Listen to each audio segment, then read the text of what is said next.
शेर बाहर आया, गधा अछलते कूदते शेर की तरफ बढ़ा। शेर ने समझा, ये मुझे मारने आया है। शेर वापस गार में घुस गया और बाकी जानवरों को हुक्म दिया कि गधे को फौरन पकड़कर कैद कर दिया जाए। गधे को फौरन पकड़कर जेल में डाल दिया गया। सूरज अभी गुरूब नहीं हुआ था कि भेड़िया और लगरबिघा एक खतरनाक मंसूबा बना रहे थे। क्या तुमने हड्डियां फेंक दी हैं शेर की गार के सामने? हाँ, फेंक दी है। अब बस हमने गधे को उल्लू बनाना है। चलो चलते हैं। अभी सूरज गुरूब नहीं हुआ, वो घास ही खा रहा होगा। हाँ, चलो चलते हैं। वो दोनों गधे के करीब पहुंचे और जानबूझकर बातें करने लगे। कुछ सुना तुमने? क्या? शेर अब दूसरे जानवरों को छोड़कर अपने वफादार जानवरों का शिकार कर रहा है। ये कैसे हो सकता है? ऐसा ही है। कल मैंने उसे देखा। उसने हिरन को मारा और खा गया। उसकी हड्डियां अभी भी उसकी गार के बाहर मौजूद हैं। गधा ये सब सुन रहा था। उसने सोचा, शेर क्यों हमें मारेगा? हम तो इसके बहुत वफादार साथी हैं। क्यों न शेर की गार के बाहर देखा जाए कि क्या वाकई हड्डियां पड़ी हैं या ये दोनों झूठ बोल रहे हैं।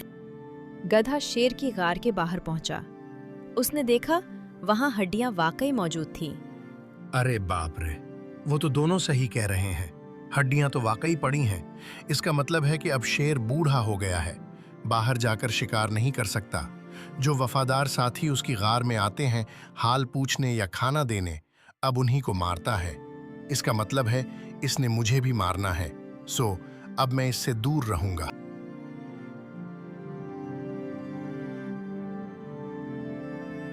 दूसरी तरफ कार में शेर और लोमड़ी बातें कर रहे थे। अरे यार, आज कुछ मजेदार चीज खाने का दिल कर रहा है। क्यों? अभी कल ही तो मैंने आपको सांप की यखनी पिलाई है। अरे यार, सांप की यखनी से काम नहीं चलता। मेरा तो दिल ताजा गोश्त खाने को कर रहा है। ताजा गोश्त? महाराज, आपने तो जंगल में शिकार पर पाबंदी लगाई हुई है। ना खुद शिकार करते हैं, ना किसी को करने देते हैं, तो ताजा गोश्त कहाँ से खाएंगे? मैं जा रहा हूँ दूसरे जंगल।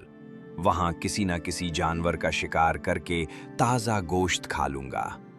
तुम इस तरह करो, गधे को बुलाओ, उसे कहो कि बादशाह सलामत दूसरे जंगल जा रहे हैं। सो वो कहते हैं कि मेरी गार में बैठ जाओ ताकि कोई मेरी कीमती चीजें चोरी ना कर ले। लोमड़ी गधे को बुलाने चली गई। अरे सुस्त और कायल जानवर, उठ, बादशाह सलामत तुझे बुला रहे हैं। इतनी सुबह सुबह मुझे क्यों बुला रहे हैं?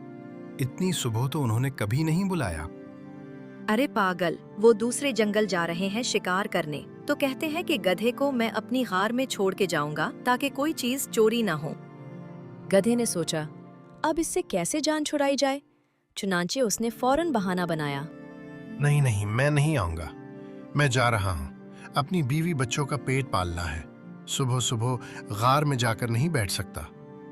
लोमड़ी ने वापस आकर शेर को बताया कि गधा ये कह रहा है। गिधे की इतनी जुर्रत कि उसने आने से इनकार कर दिया। मैं खुद जाता हूँ उसके पास। शेर खुद गधे के पास पहुंचा। क्यों भाई गधे, मैंने तुम्हें बुलाया और तुम नहीं आए। जी मिराज, मैं नहीं आऊंगा। अपनी बीवी बच्चों का पेट पालना है, सो सुबह सुबह काम पर जाऊंगा। भाई, तुम्हें काम पर जाने की क्या जरूरत? जितना खाना चाहिए जाओ, नदी के पास से ले लो। इतनी घास वहां उगी है, मैंने आप लोगों के लिए उगाई है। नहीं नहीं महराज, इस घास से मेरे बच्चे बीमार हो जाते हैं, सो मैं आज कहीं और से घास लेने जाऊंगा। शेर को बहुत दुख लगा। वो शिकार पर जाने के बजाय वापस अपनी गार में चला गया और सोचने लगा कि गधे ने ऐसा क्यों किया। साजिशी टूला फिर से इकट्ठा हुआ। पहला निशाना सही ठिकाने पर लगा है। गीदड़ अभी तक नहीं आया। वो दिन टाइम मिला था और कह रहा था कि मगरिब के बाद आऊंगा। गीदड़ के पीछे किसान और कुत्ते लगे हुए थे। मालिक, तेरा लाख लाख शुक्र है, मैं पहुंच गया, वरना उन कुत्तों ने तो मेरा तीमा बना देना था। यार, अभी तक गीदड़ नहीं आया। माफ करो यारू, मेरे पीछे कुत्ते लगे थे सो रास्ता भटक गया था। लो, नाम लिया और शैतान हाजिर। मैं शहर से दवा ले आया हूं। वही दवाई लाए हो ना? कहीं अपनी निस्वार वाली दवा तो नहीं ले आए? नहीं नहीं, वो ही लाया हूं। बस अब आपने उस घास वाली जगह पर ये डाल देनी है जहां गधा घास चरता है, खासकर जहां शेर की गार के बहुत करीब हो। वो उसे खाते ही नागन डांस करने लगेगा।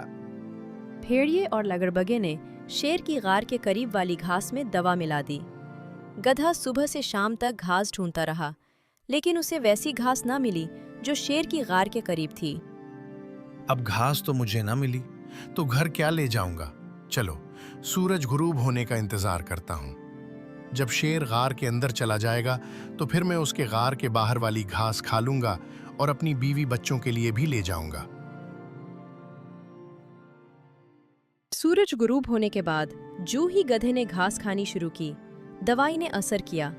गधा उछलने लगा, कूदने लगा, आवाजें निकालने लगा। ये सुनकर शेर गार से बाहर आया। जो ही शेर बाहर आया, गधा अछलते कूदते शेर की तरफ बढ़ा। शेर ने समझा ये मुझे मारने आया है। शेर वापस गार में घुस गया और बाकी जानवरों को हुक्म दिया कि गधे को फौरन पकड़कर कैद कर दिया जाए। गधे को फौरन पकड़कर जेल में डाल दिया गया। क्यों भाई गधे, बताओ अब कैसा महसूस कर रहे हो? मुझे क्यों बंद किया गया? मैंने क्या किया है? मैंने कभी किसी का बुरा नहीं सोचा, फिर मेरे साथ ये क्यों? मेरी वफादारी का यही सिला मिला। मासूम बनने की जरूरत नहीं। तुमने शेर को मारने की कोशिश की, इसीलिए शेर ने हुक्म दिया कि तुम्हें जेल में बंद कर दिया जाए। मैं ऐसा क्यों करूंगा? शाप बकवास बंद। बकवास तुम कर रहे हो, मुझे गुस्सा मत दिलाओ। शेर ने हुक्म दिया है कि अगर ये जरा सी भी ऐसी वैसी बात करे तो उसे मारना शुरू कर दो। तुम मुझे मारोगे? उसके बाद लगड़बगे ने गधे को मारना शुरू किया और इतना मारा कि उसे बेहोश कर दिया। भेड़िए ने जंगल में अफवाह फैला दी कि गधे ने शर्मिंदगी की वजह से खुदकुशी कर ली। शेर के सामने एक ऐसी लाश लाई गई जिसका चेहरा पहचानना नामुमकिन था। शेर, जो पहले ही गधे के बर्ताव से दुखी था, गधे की मौत की खबर सुनकर बेहोश हो गया।